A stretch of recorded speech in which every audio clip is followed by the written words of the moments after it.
नमस्कार दोस्तों, आज हम जानेंगे उत्पन्ना एकादशी की अद्भुत कथा।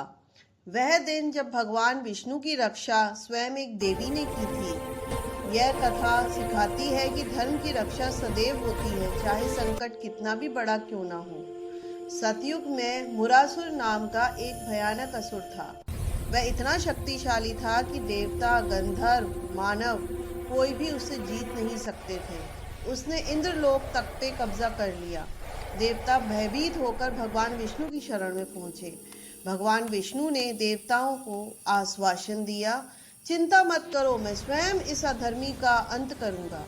और फिर प्रारंभ हुआ हजारों वर्ष तक चलने वाला अद्भुत युद्ध मुरासुर और विष्णु के बीच। आकाश पाताल तक यह कंपायमान हो उठा। लंबे युद्ध के बाद भगवान विष्णु थोड़ी देर विश्राम के लिए बद्रिकाश्रम की एक गुफा में गए। वे गहरी निद्रा में लीन हो गए। मुरासुर ने देखा, अब ये अवसर है, अब मैं इन्हें मार डालूंगा। वह तलवार लेकर गुफा की ओर बढ़ा। जैसे ही मुरासुर गुफा के अंदर पहुंचा, वहां से एक दिव्य तेज प्रकट हुआ।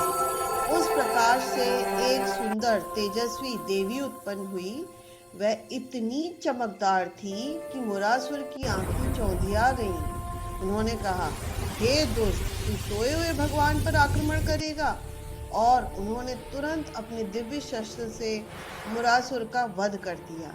भगवान विष्णु जागे और उस देवी को देखकर बोले, देवी, आपने मेरे शत्रु का नाश किया है। आज से आप मेरे समान पूजनीय होंगी। आपका नाम होगा एकादशी। जो भी मनुष्य एकादशी का व्रत करेगा, उसके सारे पाप नष्ट हो जाएंगे और मेरे धाम को प्राप्त करेगा। उत्पन्ना एकादशी का यह व्रत केवल उपवास नहीं, बल्कि आत्मा की शुद्धि का साधन है। इस दिन भगवान विष्णु की पूजा, कीर्तन और जागरण करने से मनुष्य के पाप मिट जाते हैं और मोक्ष की प्राप्ति होती है। तो दोस्तों, यह थी उत्पन्ना एकादशी की अद्भुत कथा, जब धर्म की रक्षा के लिए स्वयं देवी एकादशी का जन्म हुआ।